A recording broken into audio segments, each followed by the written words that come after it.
growing health emergency, a medical war zone, COVID-19, coronavirus, hydroxychloroquine. Try it. 1 million have now been infected. 30 million. Out of work. Millions under lockdown. Stay at home. with social distancing, self-isolate for 2 weeks. up to 6 months. Follow the rules. Stay home. Isolation. Isolation.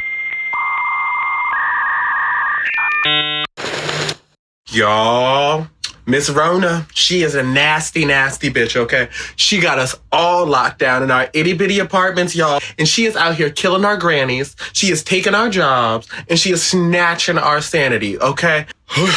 When I tell you, this isolation ain't fun, but there's something good that's coming out of all of this mess. Club quarantine, bitch. These crazy queer babies, they are partying every goddamn night, okay? Every night of the lockdown. And if you want to blow off some steam, y'all can meet me there, okay? I'll see you there.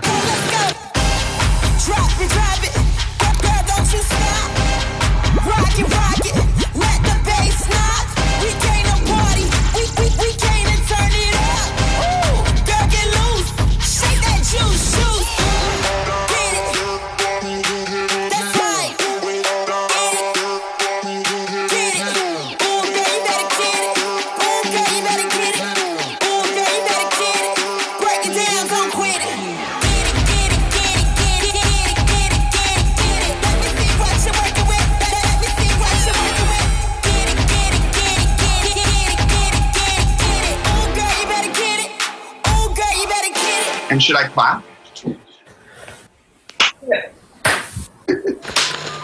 The way that this started was just on the first day of lockdown. Somebody mentioned Zoom, which we had never even heard of. And so we downloaded it, and then we all decided that the next day we were going to dress up, look cute, drink, have a full party moment. So after that first kiki, it was just like so much fun that we want to do it again. We all are friends, and we all really just wanted to hang out, and we wanted to make sure how can we get as many people in our hangout as possible. Yeah. And just take it to the maximum. And we took it to the max. Boy, did we ever. On that first night, someone drunkenly made the Instagram handle. We all tagged it, and it kind of took off. Yeah, so what started as a video chat one moment turned into this kind of like viral online dance party the next. And what was really cool about that was that we were getting people logging in from all corners of the world. We had some people from Berlin, Peru, Saudi Arabia, even.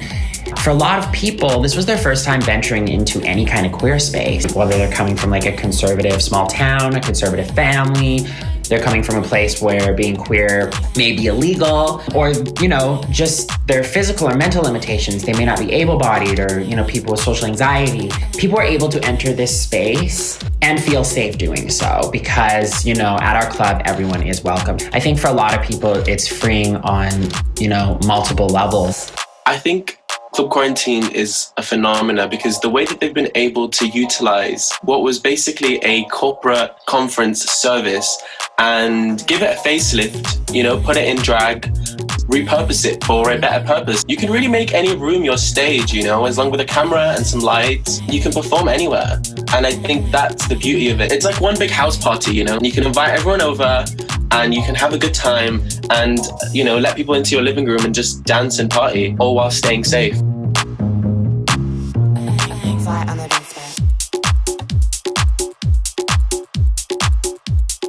Health and safety are of high importance to the trans community and to the queer community, definitely to the Black community, and obviously to minorities, mainly because we don't have the same amount of accessibility to healthcare and also to basic human rights. So we take this pandemic and we also take the self-isolation very, very seriously. We interrupt this program for an important medical announcement. I am a family medicine doctor with a specialty in HIV and LGBT primary care.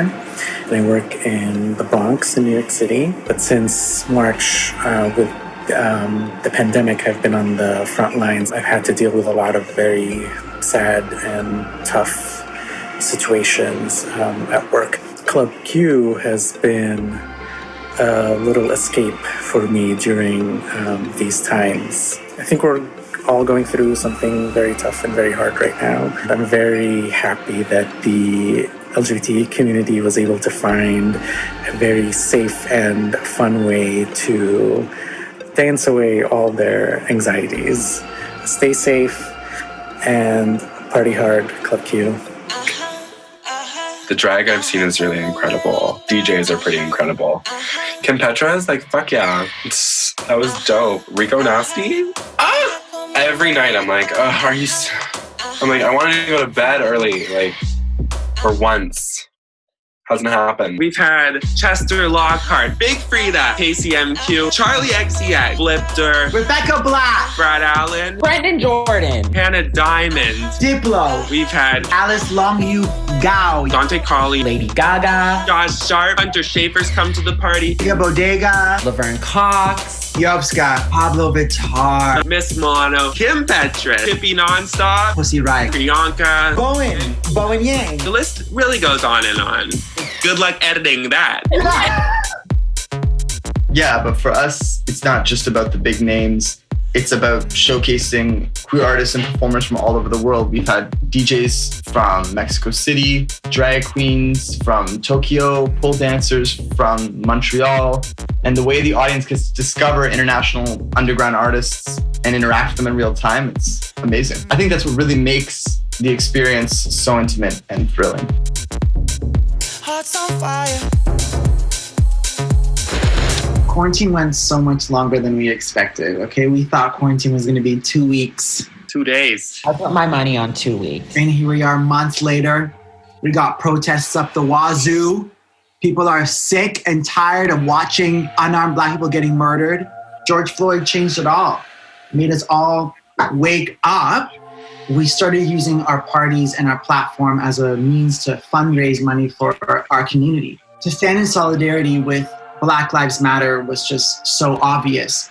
And we decided to amplify one of our queer Black voices from our team. And a dear friend of ours, Miss Milano, who took over our socials, used that platform of 60,000 people to help create change in the community. Things have reached a boiling point, as we've seen. Not only is the state responding poorly to COVID, the state has also done a very poor job of responding to racism, to taking action against racism. As queer people, we exist in a world where we aren't seen as the norm, we aren't seen as accepted. So I think making your voice heard comes naturally with that.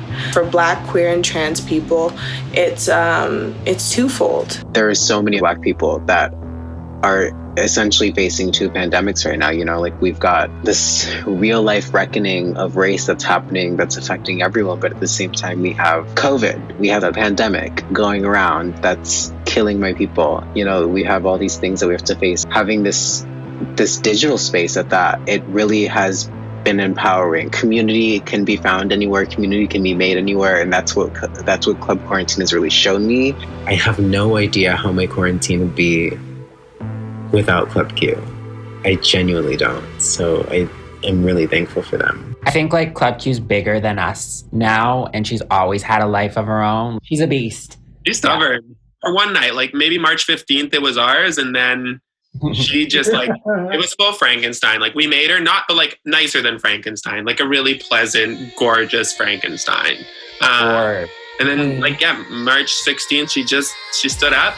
She said, I appreciate y'all for creating me, but I'm off. Yeah. And then she said, oh, P.S., you're going to do this 8 times a week. Oh, and P.S., quarantine's going to go for at least... She's the Beyonce. She's the Beyonce. Yeah, we always argue amongst us four who's like the Beyonce of the group, and it's her.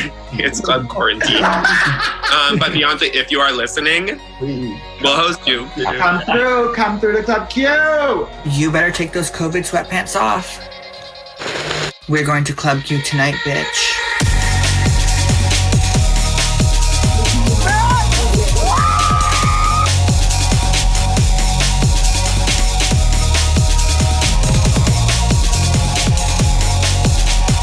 Garth's being very responsible and partying at home. Baby's first gay club.